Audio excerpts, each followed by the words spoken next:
Meu amigo, minha amiga, você que está assistindo esse episódio super especial, quero te falar uma coisa. Se inscreva agora nesse canal, para você não perder nenhuma dessas grandiosas entrevistas que eu tenho certeza que vão te trazer insights, sacadas, ensinamentos, conselhos que podem mudar os rumos da sua advocacia. Portanto, se inscreva aí, curte, comenta, faz todas as coisas necessárias para esse algoritmo entender que olha, esse conteúdo é legal, esse conteúdo agrega, esse conteúdo ajuda. Vamos impulsionar ele para mais pessoas? Vamos lá? Faz isso agora, sem procrastinação. Vamos para cima, seguimos no episódio. Senhoras e senhores, estamos aqui para mais uma grandiosa entrevista. Inclusive hoje foi ao ar um podcast que vocês deveriam assistir, chamado HC no STJ. Que nós gravamos com Rodrigo Casimiro, que é chefe de gabinete de ministra do STJ, um cara sensacional, defensor do Maranhão, tá aqui em Brasília já há bastante tempo, e com a Helena Morgado, que também é assessora de ministro do STJ. Eles escreveram um super livro chamado HC no STJ, com vários artigos muito legais, e a gente se debruçou sobre isso, uma perspectiva muito prática. Assista lá agora, assim, sabe? Você entrou aqui, você vai assistir esse episódio, vai voltar depois e vai assistir sobre HC no STJ. E hoje nós estamos com uma convidada aqui muito especial para falar de um tema, turma, que é o tema desse livro aqui, ó. Olha que legal, ficou bonito o livro, né? Pela Thomson Reuters. Famosa essa editora. RT, né? Famosa RT. Thomson, eu achava que era Thompson, sabia? Todo mundo acha, eu também tinha essa impressão. É. Thomson Reuters. Ok. Isso aqui é o quê? É a revista dos tribunais, por isso que é RT, e foi comprada pela Thomson Reuters. Já que a gente vai falar de concorrencial, né? Já começou o concorrencial. E que legal, olha, o prefácio do ministro Luiz Roberto Barroso. A obra, turma, Litigância Regulatória e Antitrust. Muito legal. O papel da persecução privada do direito concorrencial brasileiro na regulação das plataformas digitais. Ana Sofia Signorelli. Essa é a craque que vai estar com a gente hoje aqui, ó, a autora desse livro, que inclusive recentemente foi lançado na Biblioteca do Supremo Tribunal Federal, não é isso? Dia 10. Prazer te receber aqui, viu? Muito feliz. Obrigada, André. Felicidade minha estar com vocês. Agora vamos lá, vamos falar do currículo dessa doutora aqui, ó. Advogada formada pela UFRJ, apesar de ser natural de Pernambuco. O Pernambuco. grande estado de Pernambuco. Pronto. E foi fazer facul no Rio de Janeiro. Porque Rio é sempre bom, né? Sempre bom estar no Rio. Entendi. Não, eu fui fazer no Rio, depois a gente fala sobre isso, mas é uma grande história. Mas olha só que legal. Ela fez, ao mesmo tempo, Direito, Economia e RI. Né? Exatamente. 3 cursos ao mesmo tempo. Pós-graduada em Direito Econômico e da Concorrência pela FGV. Fez mestrado também na UFRJ. Fez LLM em Georgetown. Falei certo? Tô estudando inglês agora, turma. Então tô aqui praticando meu inglês em Georgetown. Legal. Também, e fez seu doutorado na USP. Isso? É com essa pessoa que nós vamos falar hoje. Uma craque. E que tem muita bagagem legal nesse tema aqui. Nos bastidores, a gente falava. Ela foi assessora de ministro também, certo? No Supremo. E teve uma experiência muito legal no CAD também, não é isso? Trabalhei no CAD, sim. Então, se você quer entender esse tema, que é um tema muito interessante, que eu domino pouquíssimo, é uma oportunidade gigante. Então, fica até o final, acompanha aí, comenta, tal. Se não entender alguma coisa, vai lá, manda mensagem para Ana Sofia Signorelli. As pessoas chamam de Sofia, né? Sofia. Então manda lá uma mensagem para Sofia Signorelli.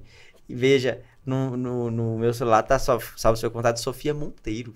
É porque eu tenho também outro sobrenome, né? Eu Sofia já tava aqui, Monteiro. gente, tô pegando Signorelli eu mal. roubei do meu marido, porque é um sobrenome chique. Muito Se fosse chique. Silvia, eu não teria roubado, entendeu? Muito bom isso aí. Muito legal. Turma, e tem mais uma informação legal, né? A Sofia, ela é sócia fundadora do escritório, eu falava Buzzi, mas é Buzzi, não é isso? Sócia fundadora do escritório Buzzi e Signorelli advogados, advocacia e consultoria, na realidade, e também é consultora do Banco Mundial, uma outra coisa que está aqui no currículo. Minha amiga, prazer te receber e vamos falar sobre esse tema, entender esse tema assim numa perspectiva zero, sabe? Desde os conceitos básicos até entender como é que funciona a sua atuação em Brasília. Então, mais uma vez, obrigado pela sua presença. Prazer grande estar aqui. E, pessoal, como eu sempre falo, as pessoas que a gente recebe aqui são pessoas que têm advocacia de verdade. A Sofia até chegou um pouco atrasada porque ela estava advogando lá no CAD, não é isso? Então, estava lá advogando e chegou aqui agora. Então, isso é uma coisa que a gente insiste muito, né? Tem muitas coisas na internet ali e tal. E nós temos que tomar muito cuidado com o que nós consumimos e quem nós escutamos. Aqui a gente busca trazer pessoas que vivem o dia a dia da advocacia. Tem vivência profissional real, tem profundidade acadêmica. E é o caso dessa craque aqui, Sofia Signorelli. Minha amiga, mais uma vez, obrigado pela presença. Obrigada, André. É um prazer falar com vocês hoje. Eu acompanho aqui o trabalho da Mindjuice e sou fã, tá? Acompanho, apesar de não ser criminalista, né? Mas a minha aproximação maior do direito criminal foi no CAD, com cartel. Mas, assim, eu acompanho com bastante atenção. E sei que vocês, né, falam também de cortes superiores, enfim, Muito. de advocacia em Brasília. Então, recomendo sempre, né, para quem está fora de Brasília, também para quem está em Brasília, né, de acompanhar, porque é como se fosse um ponto de encontro, né, de todos nós dessa advocacia de Tribunal Superior. Acho que o Mindjuice hoje representa isso. Então, parabéns pelo seu trabalho. Muito parabéns. obrigado. Você está falando de prática, então eu vou começar pela prática. Tá. Você quer complementar? Não, vai lá, vai lá. Tá. Porque, assim, o meu livro, ele é a minha tese de doutorado lá na USP, que eu defendi recentemente, agora dia 4 de agosto.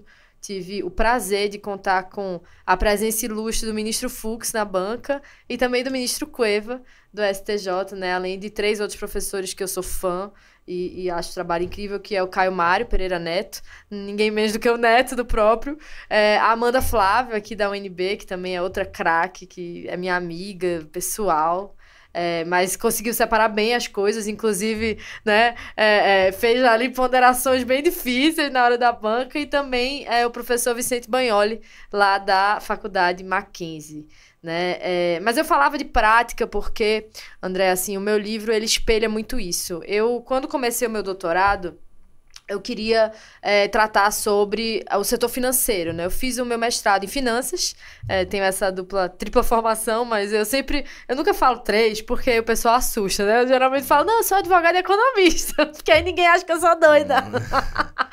Mas eu sempre me aproximei muito dessa parte econômica e financeira, e quando eu comecei o doutorado na USP, o meu mestrado tinha sido em finanças. Então, eu queria fazer uma extensão da minha dissertação. E a minha dissertação era sobre o setor financeiro, o arcabouço regulatório brasileiro do setor financeiro, e tutelando ali as inovações, né? Era a época que surgiam as fintechs, então veio algumas figuras jurídicas novas, e eu fazia isso numa perspectiva comparada com outras jurisdições. E aí eu quis que o doutorado fosse uma continuação disso. Mas aí, no meio do caminho, eu me deparei com a prática. Por quê? Porque eu fui trabalhar no CAD, tive uma experiência... Quanto tempo lá? Fiquei quase 3 anos. Legal. Eu comecei na superintendência, no gabinete da superintendência, depois eu participei ali da gestão da presidência, porque o então superintendente, ele virou presidente, e fui com ele. A gente, lá, eu era, né, como se fosse eu esqueci o nome que a gente usava, mas era uma chefe de gabinete de assuntos técnicos, né? Entendi. Acompanhava ali o trabalho das sessões, e aí depois eu voltei para a superintendência na qualidade de coordenadora geral antitrust, que, né, é um cargo bacana, porque o CAD, ele é dividido ali na superintendência, que é basicamente o coração do CAD. O que o CAD faz para a turma aqui se situar? Claro, claro. E eu já ia começar, eu adoro falar sobre CAD, tá? Eu sou suspeita para falar sobre CAD. O CAD, né, o Conselho Administrativo de Defesa Econômica, ele atua do ponto de vista federal, então a abrangência é nacional, não existe, né, hoje CADs regionais, como algumas agências reguladoras, por exemplo, têm, né, representações regionais, Eu acho que isso é um ponto até de mudança que eu advogo um pouco, milito um pouco nesse sentido, porque o Brasil é um país muito, muito grande e muito desigual economicamente, né? Então o CAD, ele fica com essa competência de, né, tutelar a concorrência no território nacional dos 27 estados, né? Bastante coisa. E o CAD, ele funciona de forma muito similar, né, ao que a gente teria de uma agência reguladora setorial, mas o CAD, ele tem uma visão transversal sobre todos os setores da economia.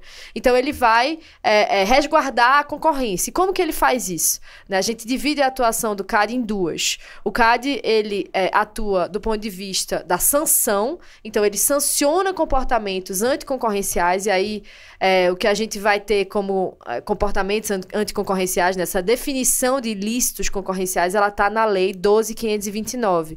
Né? No seu artigo 36, traz ali um rol, né, do que a gente chama de ilícitos concorrenciais. E ele também atua do ponto de vista preventivo, de prevenir que as estruturas do mercado elas fiquem excessivamente fechadas, né?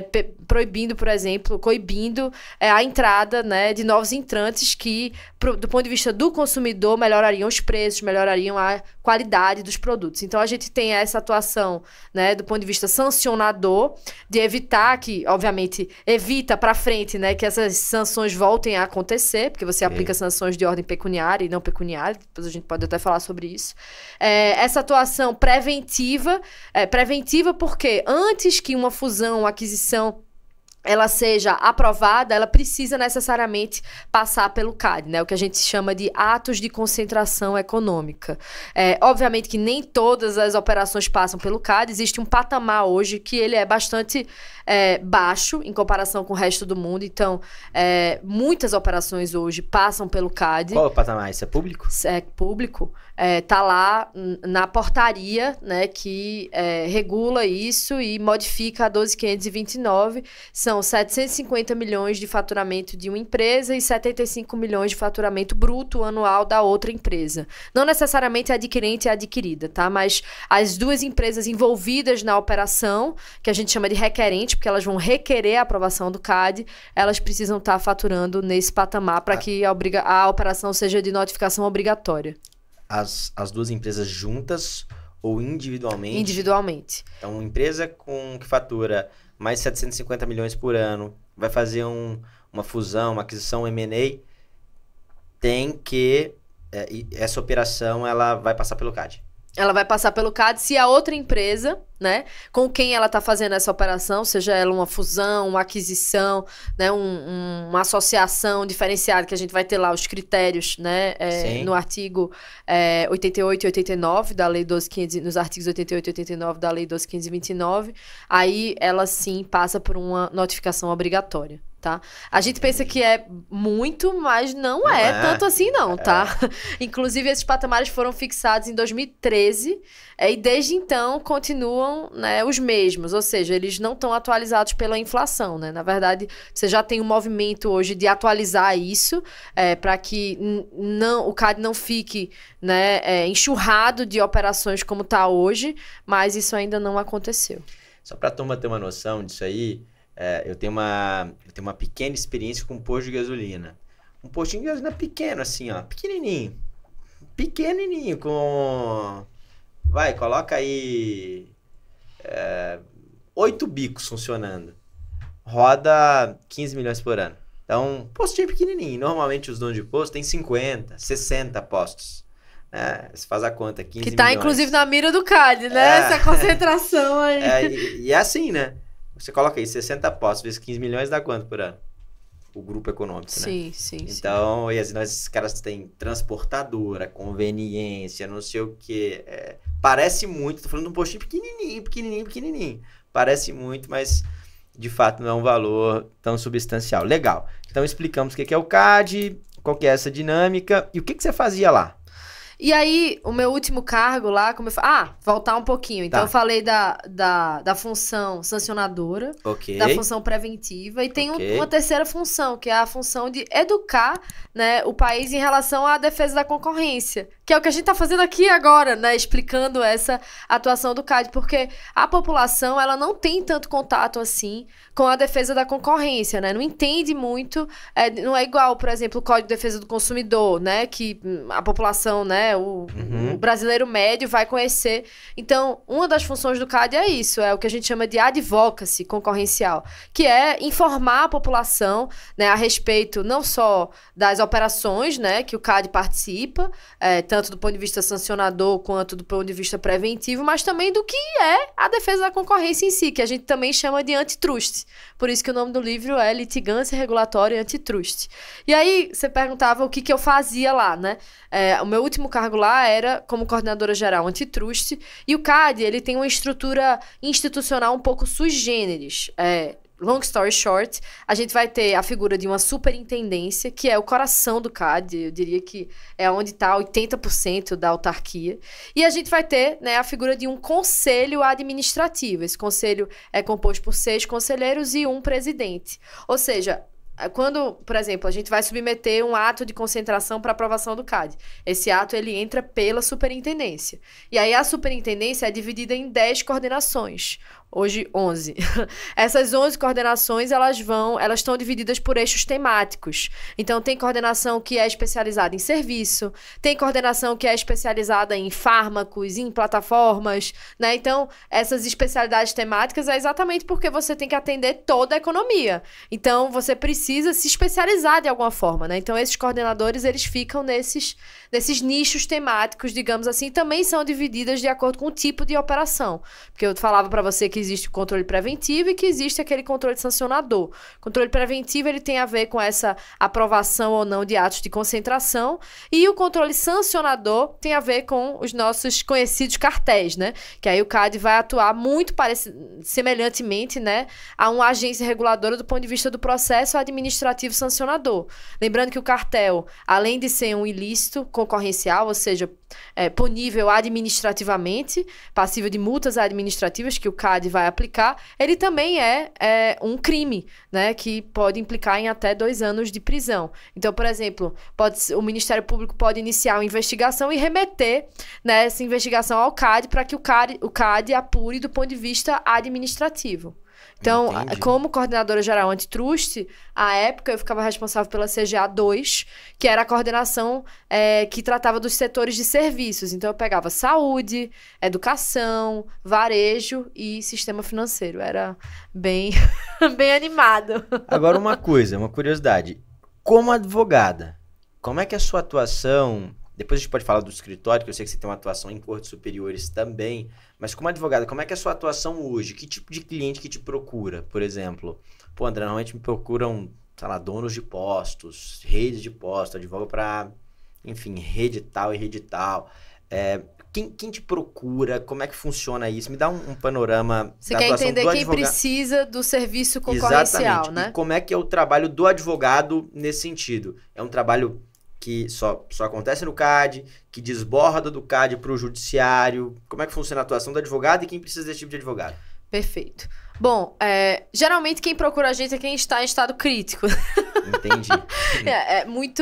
Primeiro que a gente não atua com compliance preventivo, né? Então, naturalmente, já não nos procurariam por isso, porque não é nossa especialidade é litígio, né? Seja ele administrativo ou judicial. Ok. Então, geralmente, quando as empresas estão sendo objeto de uma investigação no CAD, ou seja, tem um processo administrativo sancionador aberto contra ela, é que ela vai procurar um advogado ali, tanto para responder, né, para prestar sua defesa, quanto para tocar esse processo até o deslinde final, que é o julgamento ali por esse conselho administrativo que eu te comentava. Também somos procurados para dar pareceres, né? Então, por exemplo, se tem um processo em andamento, né, hoje eu dou pareceres que eu chamo de parecer jurídico-econômico, né? Porque como eu tenho essa dupla formação, eu consigo ali assinar tanto com o meu Corecon quanto com a minha OAB. Pago 2 anuidades, inclusive. Corecon? Corecon. Conselho Regional de Economistas. Muito legal. Suei pra conseguir esse Corecon, viu? Foi? É mais difícil o quê? Fazer economia ou direito, na sua opinião? Economia, com certeza. É? Com certeza. Quais matérias, assim, que são mais... Meu Deus. Olha, cálculo 3 é uma matéria bem... Cálculo 3? Álgebra linear, econometria, entendeu? O negócio pega, o bicho pega. Caraca. Mas aí eu tava te contando sobre essa atuação prática, né? Então, tem muito a ver com isso. E aí, o que é que diz... Né, acaba indo para o judiciário, né? O que é que deságua no judiciário? Muitas ações anulatórias. Então, por exemplo, você tem uma condenação administrativa e houve alguma nulidade ao longo do processo administrativo sancionador, que não é incomum de acontecer, porque, né, os processos administrativos sancionadores, eles têm ali uma agência que está tocando, um CAD que está tocando, e, obviamente, tem muitas pessoas especializadas na atividade fim e não em processo civil, né? Então, você pode ter algumas nulidades acontecendo, né, ao longo desse processo administrativo sancionador, seja, né, cerceamento de defesa, né, enfim, várias outras questões que a gente pode suscitar, inclusive acordo de leniência, problemas com acordo de leniência, a vinda da documentação do Ministério Público, né, a questão probatória. Então, a gente tem ali várias questões que a gente pode suscitar em uma anulatória. Então, o primeiro trabalho é em sede de anulatória, que aí vai ser geralmente um TRF, né, como o CAD, né, tá aqui geralmente é o TRF1, que vai analisar esse tipo de decisão, esse tipo de circunstância, né, da anulatória. E também a gente pode ter, e o meu livro é especificamente sobre isso, né, voltando um pouco para o livro, eu denomino litigância regulatória antitrust as diferentes formas que o judiciário vai interagir com essa autoridade concorrencial. Né? A primeira delas é do ponto de vista revisional, que seria exatamente revisar as decisões administrativas, por exemplo, em sede de uma ação anulatória. A segunda é que eu chamo de ação derivada, então deriva da atuação administrativa, e aí vem as ações reparatórias concorrenciais, que é uma responsabilidade civil com base, né, na decisão administrativa, por isso que ela é derivada da decisão administrativa, e por fim, a ação que eu chamo de autônoma, que seriam as ações reparatórias que vão direto para o judiciário, né, que o mérito já é analisado diretamente no judiciário, sem que tenha passado por essa função adjudicatória do CAD primeiro, e, por exemplo, o controle concentrado de constitucionalidade, quando você leva uma questão a ser analisada, por exemplo, pelo Supremo Tribunal Federal, que tenha como esteio ali direito econômico, artigo 170, livre iniciativa e livre concorrência, né, que você naturalmente está ali tateando o direito concorrencial sob o ponto de vista, né, constitucional, até porque é um princípio basilar ali da nossa Constituição Federal. Então, eu acho que se desdobra aí nesses três. Eu aproveitei e falei sobre o livro, tá vendo? Muito bom. E eu tô aqui, turma, folheando o livro para tentar extrair algumas coisas do livro pra gente. Aqui começa, eu achei até isso bem interessante, com um sumário de ilustrações, é isso mesmo? Na verdade, eu trago, né, várias tabelas, né? Como economista, eu boto um pouquinho aí de Tá economia aqui, ó, no jogo. lista de ilustrações. Aí tem aqui, ó, ilustração 1, resumo ilustrativo da estruturação dos modelos de enforcement concorrencial público. Só antes de você falar isso, sobre isso aqui, explicar essas tabelas, principais clientes que normalmente procuram um advogado contencioso nessa perspectiva? São postos, é varejo, é plataforma digital, o que é? É tudo. O CAD, ele abrange toda a nossa economia. Então, assim, Ok. O cliente que vai te procurar é um cliente que está com o processo administrativo aberto. Então, Ok. que ele se envolveu, por exemplo, numa estrutura cartelizada, né? Que ele trocou informações sensíveis com o concorrente. Porque o cartel, ele é um ilícito que a gente chama um ilícito por objeto. Não Ok. importa o efeito que ele vai produzir no mercado. O CAD, ele não vai analisar o efeito que ele produziu. O mero fato de você sentar com seu concorrente e, por exemplo, tabelar preço combinar preço mínimo, isso em si já configura um cartel. Fantástico. Então, isso pode afetar toda a economia, né? Por exemplo, hoje um setor que está muito visado é o setor de combustíveis, vai ter até audiência pública no CAD agora. O setor de aviação civil, né? Que a gente tem preços altíssimos sendo praticados no Brasil e um oligopólio do setor. A gente tem vários setores aí que estão um pouco mais em evidência. O setor das plataformas é um deles, né? A gente tem, não do ponto de vista de ilícito que a gente chama colusivos, né? Que seria o cartel propriamente dito, mas o abuso de posição, né, dominante. O que é o abuso de posição dominante, tá, André?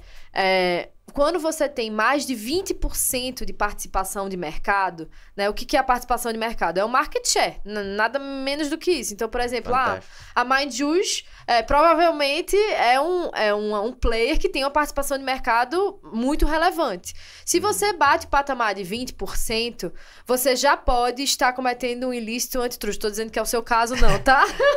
Vou sair daqui como cliente da entrevista. Mas as plataformas digitais, como elas têm, né, uma presença muito forte no mercado, né, quase que incumbente, né, que a gente chama que é o primeiro que abre ali aquele oceano azul, né, do mercado inexplorado, e com isso se fixa, e o mercado digital ele te proporciona isso, né? Você acaba tendo uma massa crítica muito grande quando você é o primeiro entrante, por conta dos efeitos de rede, né, das características da plataforma que eu trato, inclusive, no capítulo 2 do livro.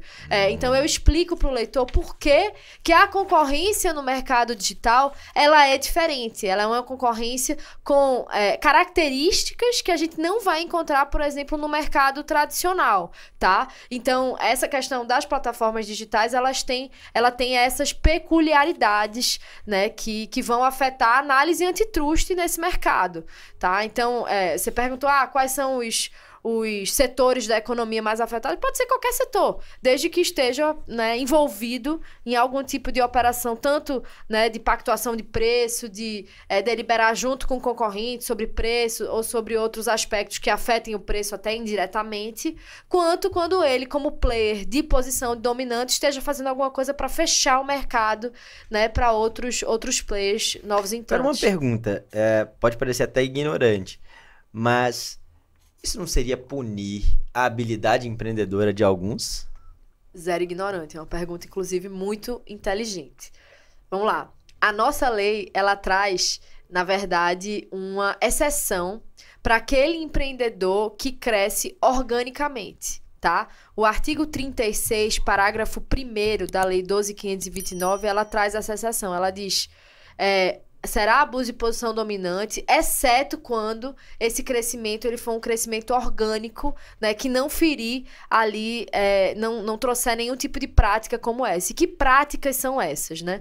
O abuso de posição dominante ele pode ser exercido de diferentes formas. Por exemplo, quando eu faço exclusividade com boa parte do mercado, né? Eu, por exemplo, participei de uma investigação à época, hoje já fechou, posso falar sobre ela, né? Que era o caso da Gympass. Eu não sei se vocês conhecem, se claro, vocês já usaram conheço. Gympass. Sim. Norte-americana, né? A Gympass, ela foi aberta uma representação contra ela pela TotalPass, que é a Gympass da Smart Fit, porque a Gympass, ela era incumbente e tinha exclusividade celebrada com aproximadamente 80% das academias brasileiras, né? Óbvio que essa métrica, ela é questionada, né? O processo, ele envolve muito isso, mas ela estava ali exercendo uma posição dominante de forma anticoncorrencial exatamente por ela estar fechando o mercado de academia. Então, a nova entrante, que era a TotalPass, ela não conseguia, né, exercer, abrir nesse mercado que a gente chamava de plataformas de academia, né, por conta dessa posição dominante que estava sendo exercida de forma abusiva pela Gympass. Então, o CAD, no final das contas, deu uma medida preventiva e teve todo um desenrolar ali da operação. Mas isso é só um exemplo, né? Muito bom, mas é muito bom. E só 2 comentários, turma, que eu acho que é legal, falando da Smart Fit. Smart Fit é um orgulho brasileiro, não sei se vocês sabem, mas a Smart Fit é de um brasileiro, uma academia gigante. Desbravador, né? Desbravador, o cara começou do zero, o nome dele é Edgar montou em uma puta rede gigantesca, tá na América Latina toda, tem mais de 2.000, quase 2.000 academias, é um cara sensacional. É um cara que vale a pena acompanhar. E uma segunda coisa, né, para dar essa ilustração. Tá falando com um time aqui hoje. Aqui, naturalmente, em todo escritório tem café, aqui no nosso não é diferente. E a Nestlé é dona da Copenhagen, a Nestlé é dona da Dolce Gusta, é dona da Nespresso. Então, existem esses grupos econômicos aí, só para ilustrar para você, mais ou menos, numa perspectiva popular, do que a gente tá tratando aqui, né? Tá falando E aí, aqui. puxando essa pergunta que você fez, esse é o grande desafio do antitrust, tá, gente? É conciliar, né, a inovação com a defesa da concorrência. Porque é isso que você tá falando. Mas, Sofia, e o empreendedor? Onde que ele fica nisso, né? Ainda mais nas plataformas digitais. Você consegue entender a sua vida sem plataforma digital hoje? Você consegue viver sem Uber, sem Nubank, né? Sem WhatsApp? Imagina a vida antes do WhatsApp. Ninguém sabe como era a vida antes do WhatsApp, né?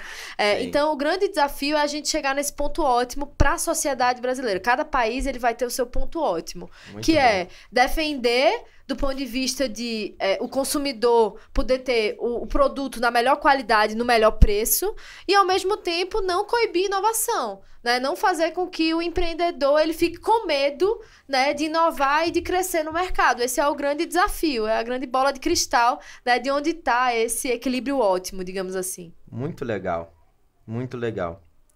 Vamos lá, aqui também tem uma outra coisa que me chama a atenção, tá aqui, ó, gráfico do quantitativo de casos em andamento perante o CAT. O CAT é o Competition Appeals Tribunal. É o que seria equivalente ao CAD da Inglaterra. Aí por quê? O livro, ele começa numa perspectiva comparada, tá? Ele olha para jurisdições europeia, norte-americana e inglesa para depois chegar no Brasil. Por que eu faço essa comparação, tá, André? E aí, assim, até falando um pouco ali do discurso que eu fiz no lançamento, de um vídeo muito legal, eu recomendo muito o professor Fred Didier. Desculpa, você tá com frio? Um pouquinho. É? Ô Milo, nós estamos congelando aqui, eu tava com vergonha de falar. Aumenta um pouco aqui, por favor. Se quiser desligar até um pouco.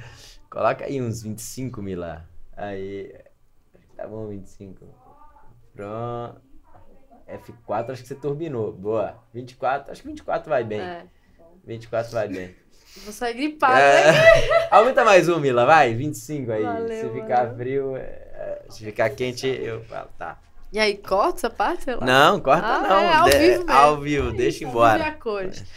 Mas eu tava falando pra você, André, lá no lançamento do Supremo, eu comentei de um vídeo que eu assisti do professor Fred Didier, que ele falava para novos doutores, né? Ele dava duas dicas, uma sobre o uso de direito comparado e outra sobre o uso e perspectiva histórica, né? Que todo doutorado a gente usa uma das duas, se não as duas, né?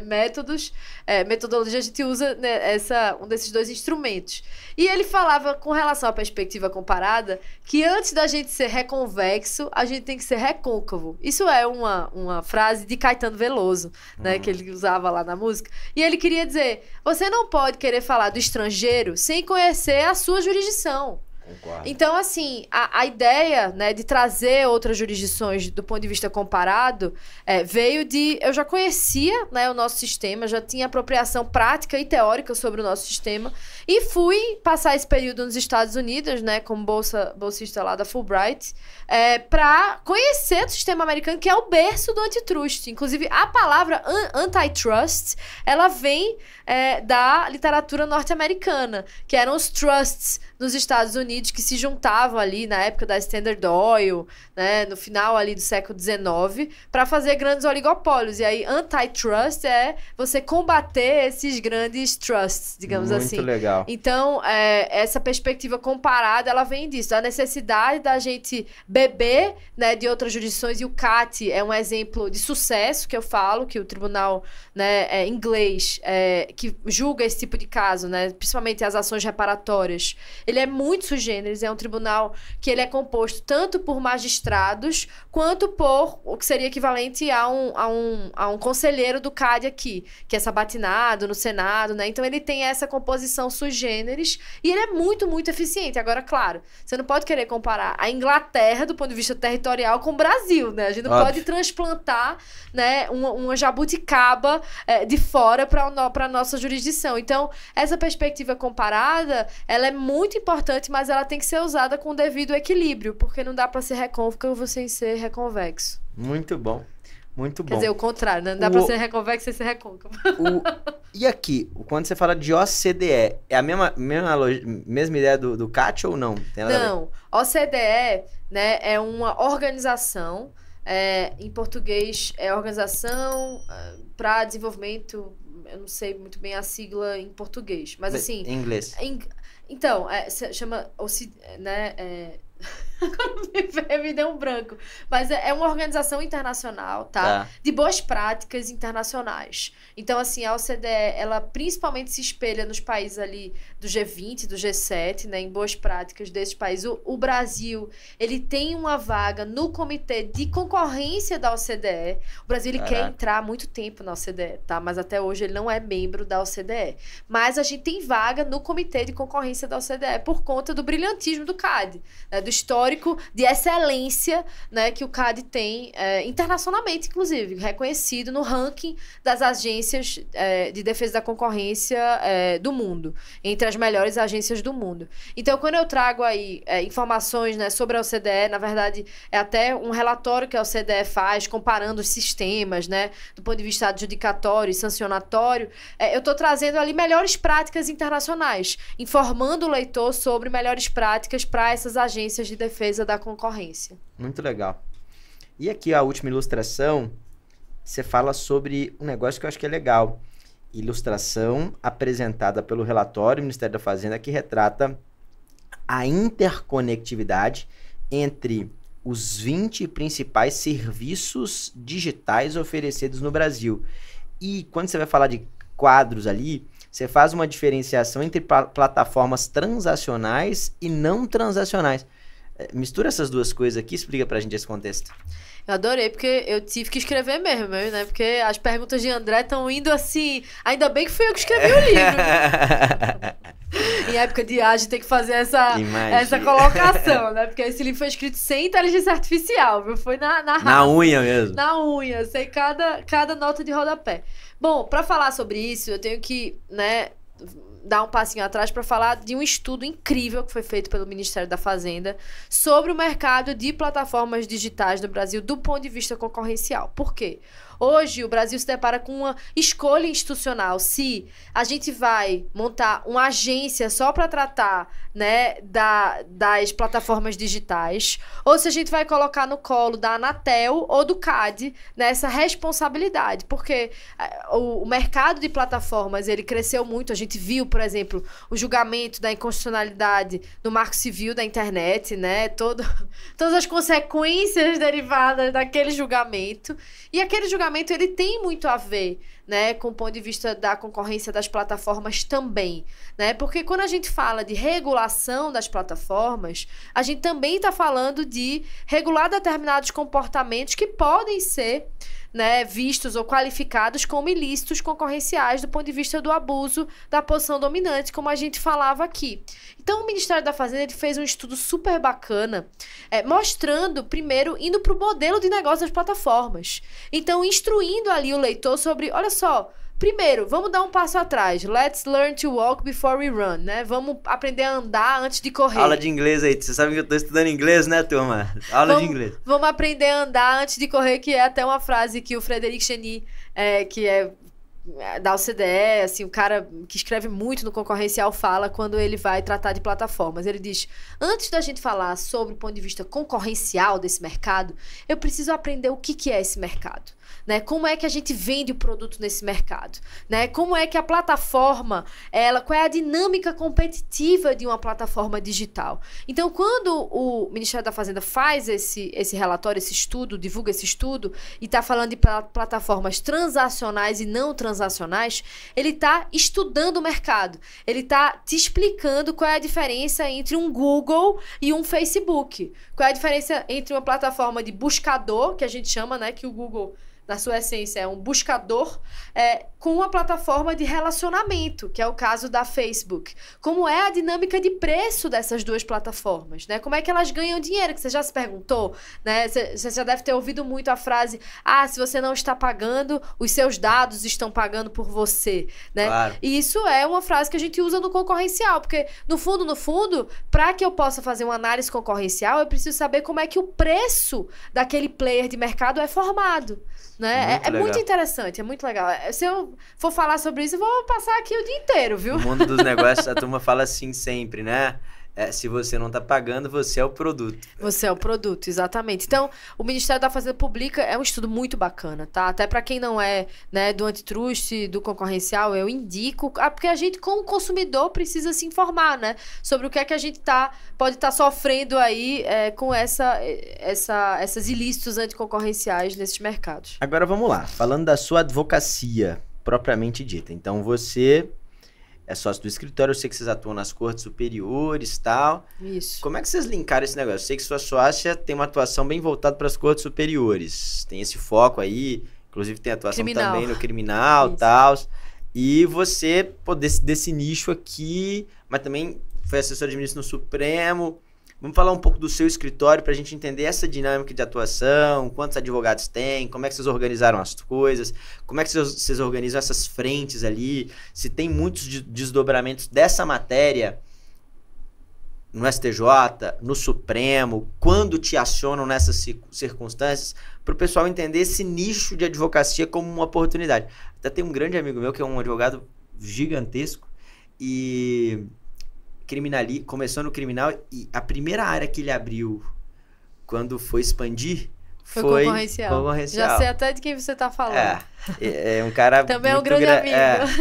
Um cara muito grande e fez esse movimento. Então, às vezes a pessoa tá escutando aqui, fala, pô, eu acho que eu tenho uma oportunidade aqui. Sim. Ou às vezes uma oportunidade que ele não vai abrir um braço dentro do escritório dele, mas ele tem o cliente lá. Sim. Ele tem os clientes que precisam dessa perspectiva de atuação e não se atentou para isso. E pode, às vezes, expandir o escritório dele, ou às vezes tem um braço parceiro que vai atender ali e ele ganha ali também. Parcerias hoje em dia é uma coisa muito... alma do negócio. É a alma do negócio, na advocacia. Queria entender um pouco desse contexto aí, claro, do escritório propriamente dito. Então, eu, como você falou, né, eu tive a oportunidade de trabalhar no Supremo e foi uma escola para mim, né? Por quanto tempo lá? Eu passei um ano, né, acho que um ano e um pouquinho por aí. Uhum. E assim, é uma escola porque você tá do outro lado, você aprende primeiro, né, a entender os desafios do outro lado, né, os desafios do julgador e com isso, com essa empatia, você consegue se portar melhor como advogado. Eu acho que foi muito importante para minha advocacia ter tido essa experiência, né? E aí a gente nichou mesmo em superiores, né? Hoje o escritório atua STJ, STF e TST, né? Um braço que eu acho que é até um diferencial, né? Porque normalmente quem atua em superiores não necessariamente faz TST. E também Justiça Federal, porque a gente gosta de subir com o caso. Né? Segunda instância, né? Não, Justiça Federal eu falei pensando em TRF, mas assim, é segunda instância para subir, né, com o RESP, com o RE, exatamente para que a gente suba da forma que a gente prefere subir, porque a gente fala de escritório, memorial ainda não virou recurso, não. Então é bom a gente arredondar bem da forma que a gente gosta, né, para já subir com esse caso. É um escritório boutique, tá? A gente não pretende sair disso. Eu gosto de estudar cada caso, de conhecer cada um que trabalha comigo. Isso é o meu tipo de advocacia. Acho que cada advogado vai, né, Claro. aprendendo. Eu já tive outras sociedades e descobri que isso é o que eu amo, né? Essa advocacia nichada, tailor-made, né? Uma advocacia ali artesanal quase, de você pegar o caso, montar estratégia, né? Pensar ali em cada movimento que você vai dar, em cada artigo que você vai publicar, né? Porque eu tenho essa veia acadêmica também.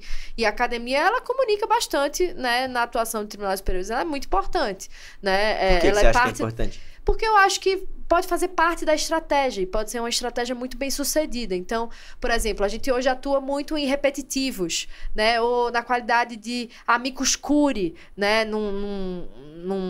Num caso de controle concentrado, por exemplo. E aí é muito importante você estar publicando a respeito, né? Em veículos, obviamente, bem conceituados, né? Migalhas da vida, um J da vida, sem querer fazer jabá, Não, sem assim, problema. merchan, mas O assim... Felipe é meu amigo, inclusive. Exato. Veículos bem conceituados que você possa causar ali, né, uma comoção pública, porque um repetitivo, um controle concentrado precisará dessa comoção pública, né? Isso faz parte, ainda que indiretamente, né, da formação da convicção do julgador. Então, a gente entende que esse tipo de diálogo, né, entre a academia e a prática é importante, sim, nesse sentido. E aí você me perguntou, por exemplo, como é que eu concilio, né, isso, por exemplo, a minha tese, né, até onde a minha tese tem atraído, né, para o escritório. Eu acho que a gente, né, eu me preocupo muito com trajetória, né? Eu acho que a trajetória ela é muito difícil de construir e a gente tem que ter muita paciência, muita calma de cada tijolinho que a gente está colocando ali, que vai ter, né? Você vai colher em algum momento.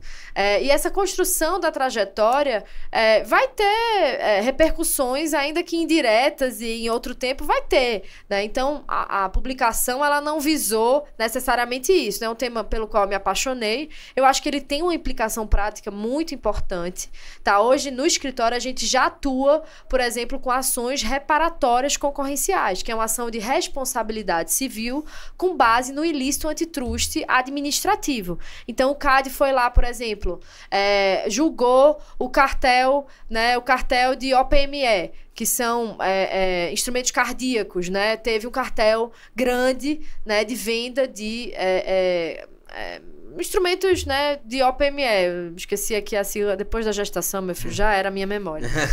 Mas são componentes ali que são vendidos para cirurgia cardíaca, para serem usados como se fosse uma órtese, né, e prótese cardíaca. E não só cardíaca, tá? De outras naturezas também, mas o principal foi cardíaco.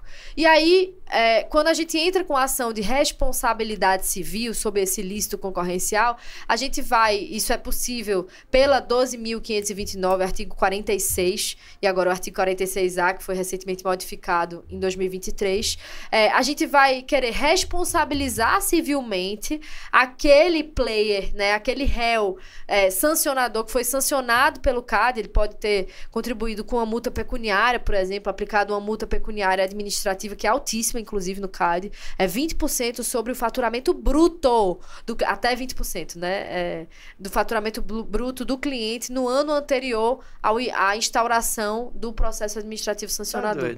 É muita grana. Arrebenta. Arrebenta. Pra você ter ideia... Dá pra parcelar esses negócios aí? Dá pra parcelar. Que loucura, porque, gente, só pra vocês entenderem, por exemplo, posto, a margem, cara, nós estamos falando de margem líquida de 3%, 4%. Então, não é sobre a margem, é sobre o faturamento bruto. É sobre o faturamento bruto.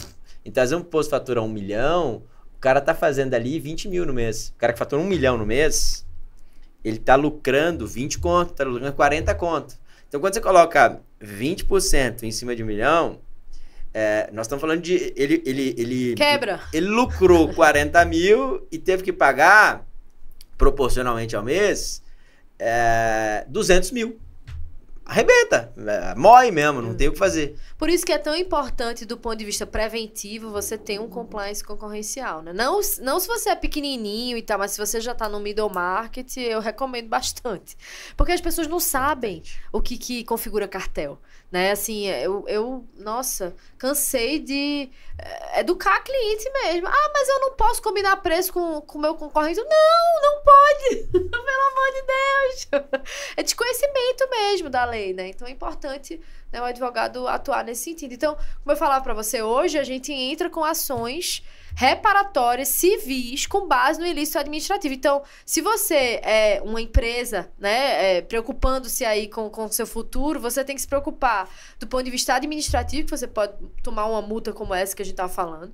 Do ponto de vista criminal, que você pode ser objeto de investigação criminal, porque configura crime. E você também pode ser objeto de um ilícito cível, né? Que independe, né? Eu posso, por exemplo, entrar com uma reparatória sem que o CAD tenha chegado a uma conclusão sobre se há ou não ilícito. Porque o judiciário também pode, aí quando eu falo de ação autônoma, é o judiciário, com base na Lei 12.529, entender que houve ali a prática de um ilícito concorrencial, tá? Muito legal. Então tem esse braço do escritório. E como é que funciona, continua dizendo, como é que funciona a estrutura do escritório para além dessa perspectiva antitrust, regulatória e tal? E aí a gente atua, como eu falava pra você, nossa especialidade é briga. A gente é bom em litígio. Entendeu? Eu faço parecer, mas eu gosto da briga. Amo a briga. Nossa. Entendi. Por isso que eu não brigo em casa. Eu chego assim pro meu marido e digo, eu já briguei muito hoje. Não quero brigar, amor, entendeu? Essa é a parte boa aí pro relacionamento. Externalidades positivas. Mas a gente é especialista em briga. Então, assim, a gente atua superiores, segunda instância. No geral, não existe um nicho temático, né? Porque eu digo assim, a atuação em tribunal superior é processo civil na veia. Né? Se você é craque em processo civil, você está pronto para, né? Óbvio, né? Existe um processo civil diferente do que é a atuação em primeira e segunda instância, tá? Totalmente eu acho diferente. que você, hoje, se você quer atuar em tribunais superiores, você precisa se especializar primeiramente no regimento interno desses tribunais, né? Assim, vamos lembrar de Eduardo Cunha, que ele virou Eduardo Cunha porque ele sabia o regimento de COI salteado, né? Sim. Então, a gente precisa saber a regra do jogo, né? Então, com qualquer órgão, tá? Com CAD, se você quer nichar ali para processo administrativo de agência reguladora, tem que olhar o regimento interno da agência, né? Então, eu acho que tem esse viés. Mas é isso, o escritório é nichado em superiores, tá? E aqui, Sofia, uma curiosidade sobre carreira agora. Pô, você morou no Rio. Quantos anos morando no Rio? 10 anos. 10 anos morando no Rio. Conheci meu marido lá. Conheceu seu marido no Rio. Importei ele. Então, morou também fora do Brasil. Quanto tempo? Em Washington, morei 1 ano em Washington. 1 ano em Washington. E é natural de... Recife, a capital do mundo. Recife, a capital do mundo. E agora está... há quanto tempo em Brasília já? Olha, líquido 2 anos, né? Que a gente se mudou em 22, mas eu passei 1 ano em Washington, então... Então, por 2 anos em Brasília. Eu queria entender um pouco, até para compartilhar. Eu me identifico um pouco porque eu morei em vários lugares também. Sim. Eu queria escutar a sua perspectiva sobre construção de carreira, levando em consideração essas mudanças. Porque muitas vezes a gente inaugura nossa carreira e nossos primeiros clientes, eles são... Nossos círculos, né, pessoais? Exatamente. E quando você acaba pulando de círculo em círculo, você tem uma dificuldade maior de estabelecer determinadas raízes para criar oportunidades a partir dali. Eu vivi isso também, a turma aqui sabe, eu sou mineiro de Montes Claros, daí morei em São José do Rio Preto, morei em Curitiba, morei em São Paulo e morei aqui. Me bateu já. E existe esse desafio, né? Sim, sim. Queria te ouvir sobre isso, ou não, André. Eu fui construindo as coisas de uma maneira que minha advocacia acabou sendo nacional. Então, fui fazendo amizades no Brasil inteiro e no mundo inteiro. Então, o lugar onde eu estou não é tão determinante assim. E eu decidi ficar por Brasília porque eu achei que seria mais estratégico e tal. Queria te ouvir sobre essa questão. Perfeito. Bom, em primeiro lugar, eu brinquei que Recife é o centro do mundo, porque todo pernambucano tem o ego inflado sobre Pernambuco, né? A gente acha que Pernambuco tem tudo, né, maior do mundo em linha reta, a gente fundou Nova York, enfim. Mas eu tenho muito orgulho, tá, de onde eu nasci e do Nordeste em si. Eu acho que Brasília também é cheia de nordestino e de forasteiros, digamos assim.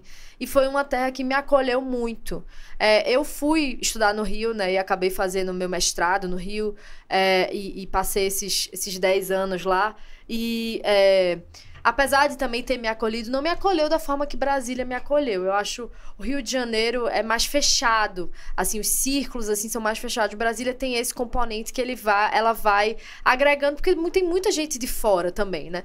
Mas óbvio que existem muitos desafios, até por ser nordestina, né? No Sudeste, quando eu morei no Sudeste, eu enfrentei esse desafio de xenofobia mesmo. Já fui objeto de xenofobia algumas vezes. Então, assim, eu acho que o grande pulo do gato do empreendedor, né, que como advogados, donos de escritório, também somos empreendedores, Sem dúvidas. é ver desafios como oportunidade. Então, você tem duas opções, né? Você pode se vitimizar e dizer, não sou daqui, não participo dos círculos, ou você pode furar a bolha, né? Ir furando e entrando devagarzinho, com paciência, de forma, né, respeitosa e, obviamente, natural, porque ninguém gosta daquele chato que fica insistindo, né? Não, é uma coisa natural, e fazendo suas amizades, mas é desafiador mesmo, assim. Eu acho que, eu concordo com você, o advogado, ele tem que começar ali nos círculos próximos, né? E se catapultando e ter muita paciência de ir fazendo essas construções. Então, como eu passei muito por isso, eu fui pro Rio muito nova. Eu tinha 17 anos quando eu saí de casa, né? Então, eu vivenciei isso muito cedo. E fui aprendendo a lidar com isso, né? A ver isso como uma oportunidade, não somente como um drawback, né? Como um desafio, mas também como uma oportunidade. E, assim, ter morado em outro país também me ensinou muito. Porque a gente tem esse sonho dourado, né? Fala do Brasil, que o Brasil é muito difícil empreender no Brasil e tal. Mas vai ser estrangeiro. Cara, ser estrangeiro é muito difícil, né? Você vai ser sempre tratado como estrangeiro, né? E tem outros desafios relacionados. Tem, obviamente, benefícios de você estar num país, né, de primeiro mundo, que funciona, tem algumas coisas que funcionam melhor, outras não necessariamente. Mas você vai ser sempre tratado como estrangeiro. Então, o Washington também me ensinou isso. Apesar de eu ter vários amigos, inclusive clientes hoje, né, de fora. A gente tem uma cooperação legal com o escritório, né, americano, que tem sede também na Europa. A gente participa, né, de alguns projetos de litígio transnacional, que é bacana. Então, eu acho que é isso, é você vislumbrar isso como oportunidades e ir furando as bolhas mesmo, né, e construindo ali com muita paciência. Eu falo de paciência porque eu acho que hoje a gente é muito imediatista. Concordo. E o advogado, ele precisa ter paciência. A profissão requer isso. Até porque os casos demoram. Então, você tem que, ainda que você esteja atuando em superiores, que você já está na última fase, né, em tese, porque às vezes, né, você vai descer de novo, mas você precisa ter essa paciência de saber que cada artigo que você escreve é mais um tijolinho, cada palestra que você dá, né, cada caso que você vê são tijolinhos de uma construção. Muito legal. Minha amiga, para a gente caminhar para o final aqui, eu gostei muito do que você falou da perspectiva empreendedora. E eu queria te escutar com relação a esse cenário empreendedor, do escritório como um negócio mesmo.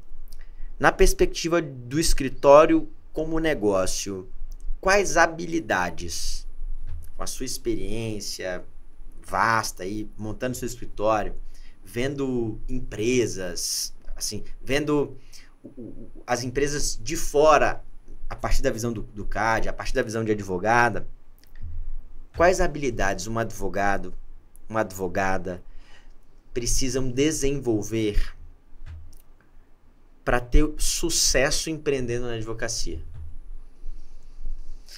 Olha só, em primeiro lugar, desmistificar e abrir a cabeça de que a advocacia, né, é um empreendimento, tá? Porque eu acho que parece, né, redundante, né, com base na tua pergunta até, mas não é tanto assim, né? Não tá muito claro para todos os advogados. Tem muito advogado que entende que ele precisa só escrever e fazer peça. É o que eu sempre falo no escritório. Se não tiver comercial, a gente não tem do que trabalhar. Então, assim, o coração, né, do escritório, ele tem que ser comercial. É óbvio que você precisa ter substância e você precisa ser bem preparado, porque quem não conhece não vende, né? Eu gosto sempre de dizer, o produto você precisa conhecer do produto de verdade. Não é só até a primeira página e depois joga para o back-office que vai fazer a parte técnica. Você precisa também ser técnico. Porque na hora da reunião para fechar, o cliente não vai dizer assim, ah, eu queria saber, você que é consumerista, eu queria fazer uma pergunta sobre direito do consumidor. Não, ele vai falar do problema dele e você vai ter que, com base na sua experiência técnica, enquadrar o problema dele dentro do direito, né? Então, você precisa ter esse esteio técnico também. Então, assim, eu acho que o primeiro passo é entender que o escritório é um empreendimento que precisa muito do comercial.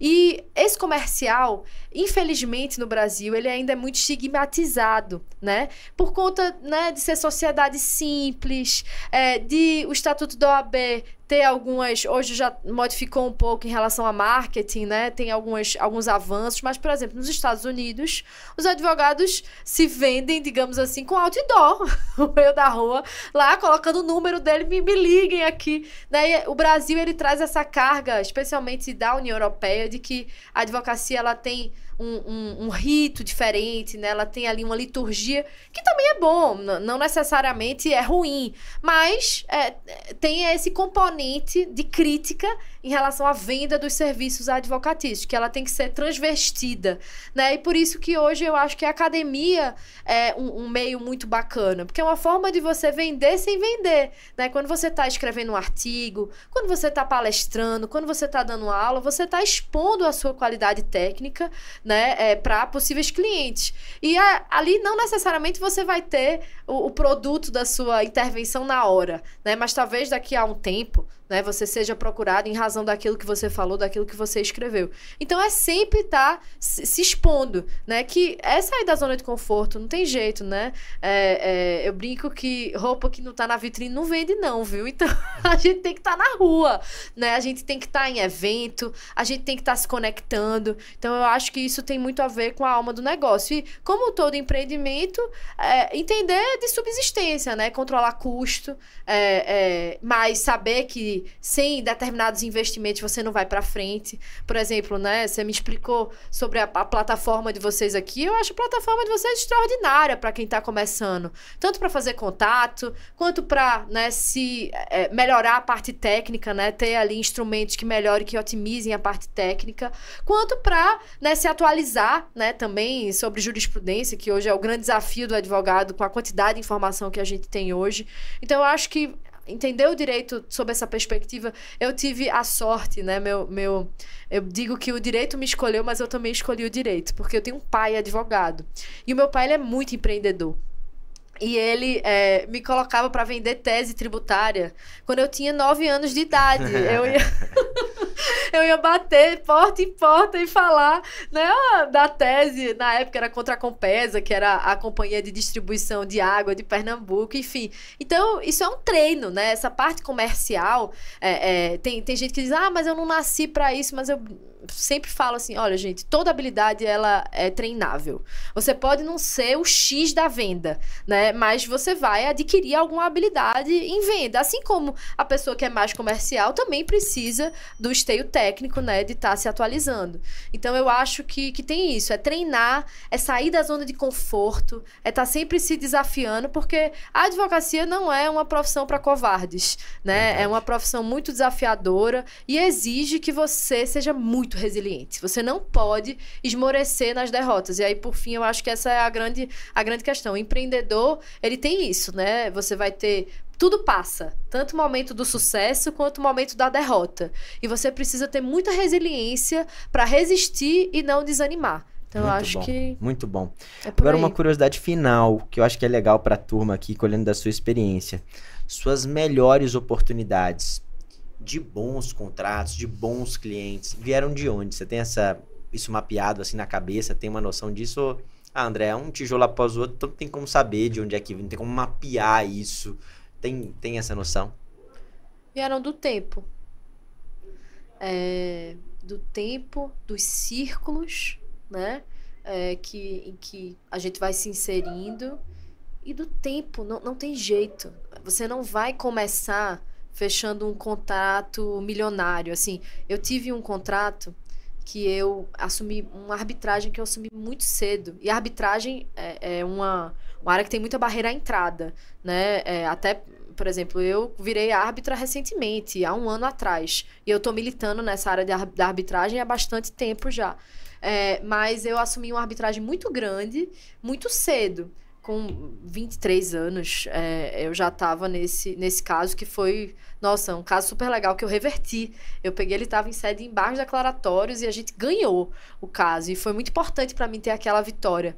E eu acho que é isso, assim, foi sorte, né, eu ter assumido um caso tão grande, tão cedo, e talvez porque eu comecei muito cedo também, mas é isso, quando você vai colecionando essas vitórias, é o tempo, você precisa ter paciência, vai acontecer, mas você não pode ficar parado. Eu acho que não consigo mapear outra coisa senão o tempo. Muito bom.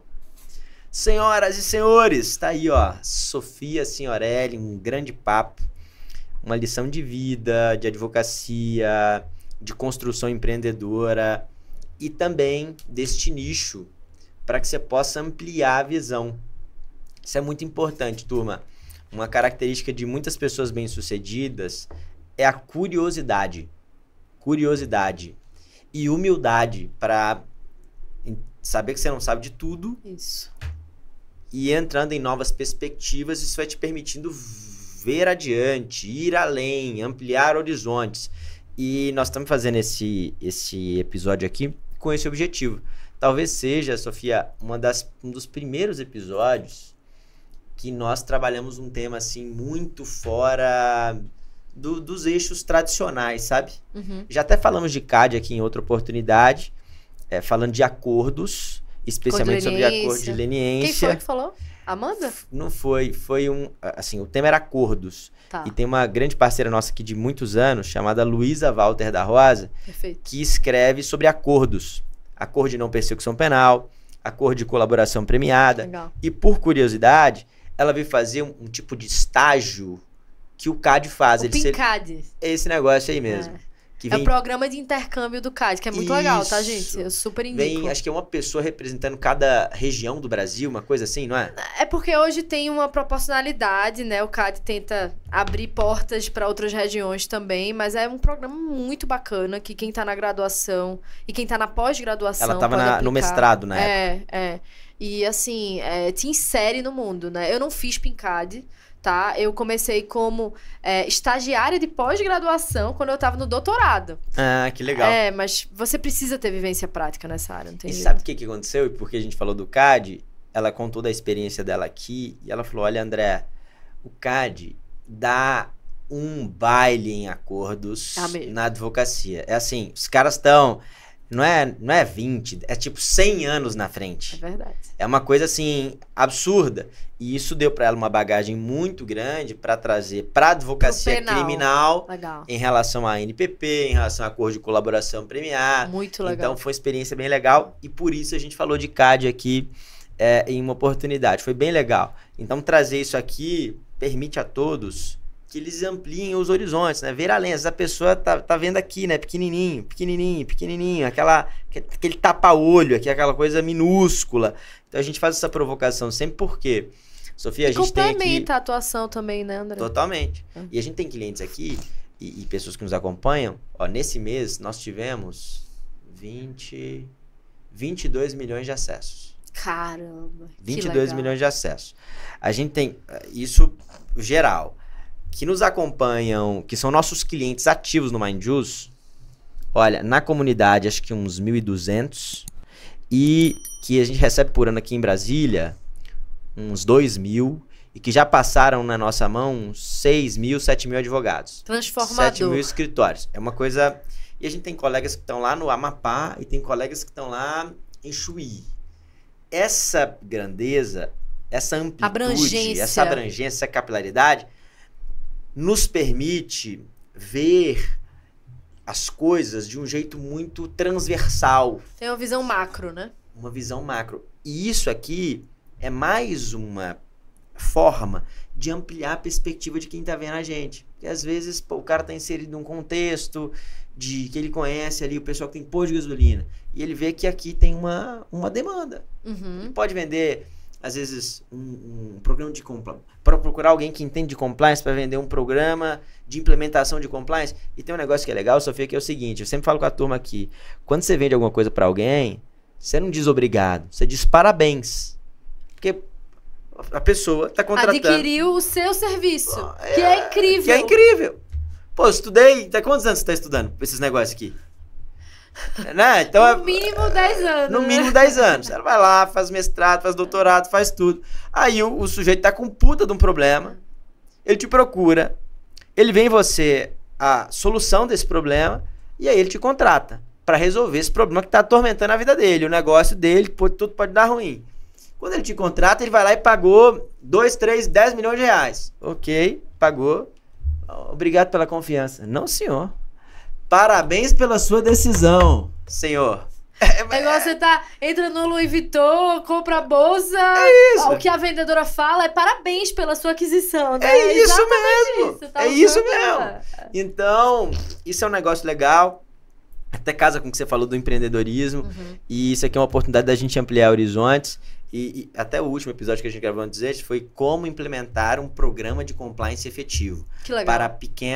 Para micro, pequenas, médias e grandes empresas. E conversa com o que a gente tá falando sobre cartel. Que conversa com tudo isso. E por quê? Com esse objetivo. Às vezes o cara, não, mas minha cidade é muito pequena. Não tem um médico aí, não uma consultóriozinho que faz cirurgia plástica. Você pode vender um programa de compliance para esse cara, sabe? Tudo dá para fazer compliance, foi isso que a gente falou.